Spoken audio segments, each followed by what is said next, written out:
Mana shunaqa ko'rgazmalar o'tkazishdan maqsad nima? Xalqi avvalambor chorvachilikka muhabbatini oshiradi. Ikkinchidan, o'zini mana shu O'zbekistonning qo'ylari hozirgi paytda nima ahvoldaligini ko'rsatib beradi. Sababi hamma qo'rida turgan o'zini qo'yini maqtaydi. Mani qo'yim zo'r deydi. Lekin mana shunaqa ko'rgazmaga olib chiqqandan keyin boshqa qo'ylar bilan bir qatorda turganda uniki zo'rmi yo boshqaniki zo'rmi ayon bo'ladi, aniq bo'ladi.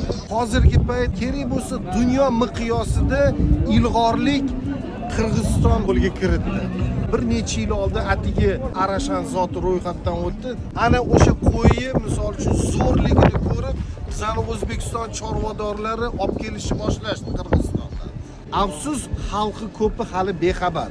Faqatgina ijtimoiy tarmoqdan ko'rilyapti. O'shanga mana shu Buxoroda o'tkazilayotgan ko'rgazma ham nima asosiy maqsadisi? Xalqni tanishtirish. Chunki mana ko'pchilik Arashan deganda tushunmaydi nima.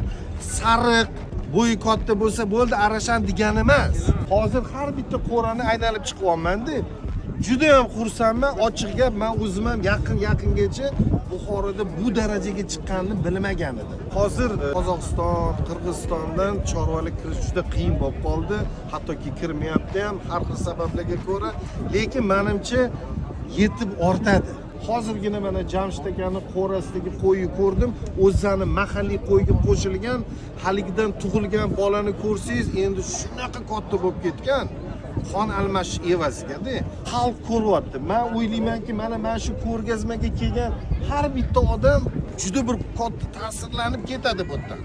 Va ertaga bu nimaga olib kelishi mumkin desa, albatta to'xta, balkim xonadonimda bir ikkita dona qo'y boqiy. O'zim yaqinda bitta loyihani ustidan ish olib boryapman. O'zbekistonning 12 ta viloyatida boshlang'ich ko'rgazma o'tkazish maqsadda. Nimaga? Keyin oxirgi bosqichi Toshkentda o'tkazish. Ya'ni O'zbekistonda mana shunaqa ko'rgazmalar o'tkazilgandan keyin odamlar, "Ya o'zani qo'y zo'r" deydiganlar bor-da.